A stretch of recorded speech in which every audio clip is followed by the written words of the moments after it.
Hello and welcome back to my YouTube channel.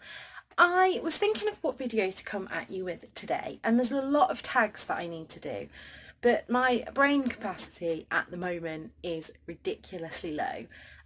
So I am here in my pyjamas and I thought I would share with you all the 4 and 5 star books that I've read, mostly this year, but some a bit before, but all before I joined BookTube, because I thought that these books deserved a bit of love. Now, the first one I'm going to talk about, actually I only rated a 3 star, but since finishing it, I cannot stop thinking about it. So I think I'm going to have to include this here. And this is Wetlands by Charlotte Roach. Now, from what I can remember, and I read this earlier in the year, main character Helen, I think this is translated, this one, basically breaks every taboo about hygiene. And there are some scenes in this book and descriptions that I remember thinking, oh, that is totally gross. Now, bear in mind that I'm not adverse to blood and guts. I work as a healthcare assistant. But there was something about it that I just thought, this book is so... Well, I mean, it says on the front that it's a Marmite book, but it was so different to anything that I've ever read that I've had to hold on to this. So I'm going to put that one in here, but bear in mind, I did only give that a 3 star. The next 3 books I gave 4 stars to. The first one of those is Little Fires Everywhere.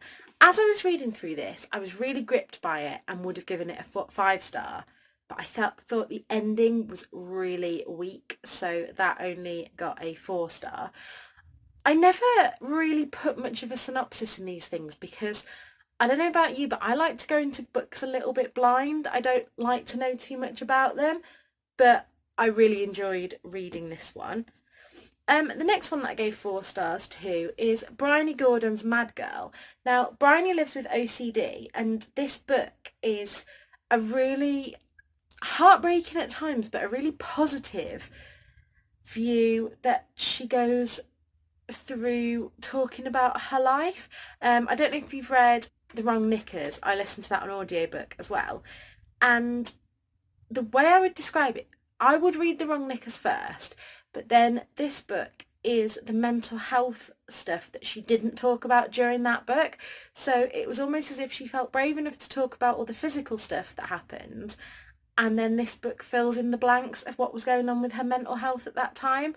And yeah, I really loved that one. And the next is the first YA book that I think I read, and that was Paramatma's One of Us is Lying. This, did I guess the ending of this one? I can't remember, but I really liked it. It gripped me and I loved going through it. Look at the beautiful sprayed edges on that as well. It's basically 5 students walk into detention, only 4 leave alive, and all their secrets and stories seem to intertwine throughout, and yeah, it was a really good reading experience.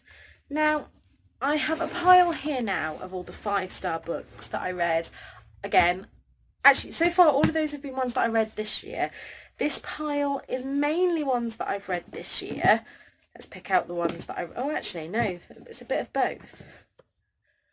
Half and half. So I've got 4 that I read this year and 4 that I read before that.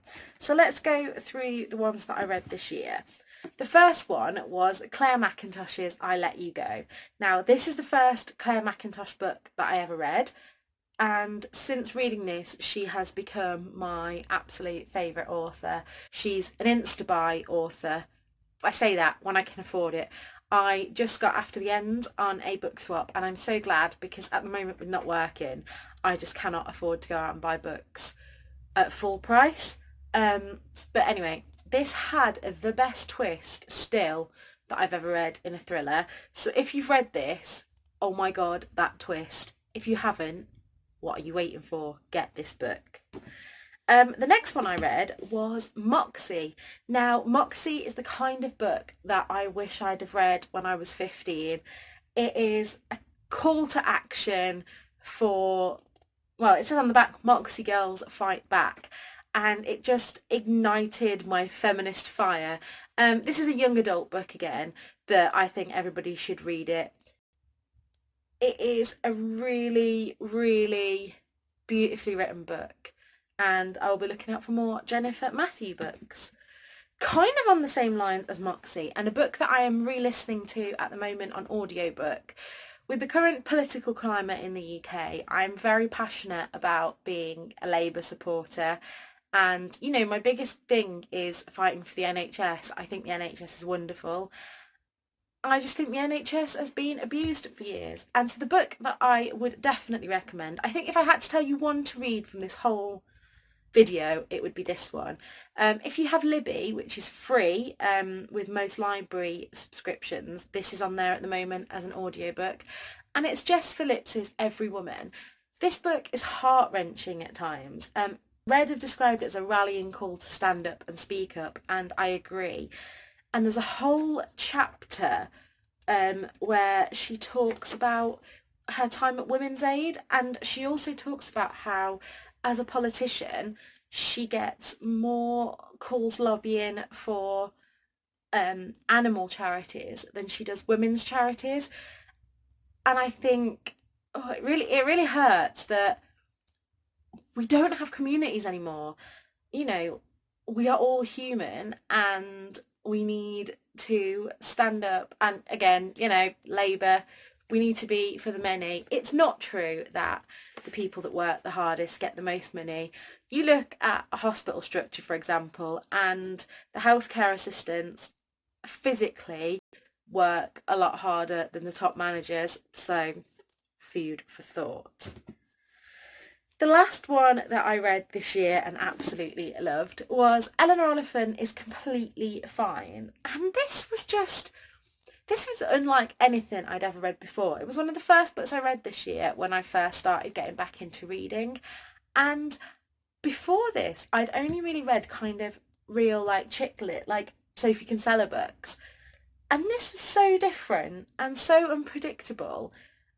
And I just really loved it. There's not much you can say about a 5-star book, is there, other than I really loved it.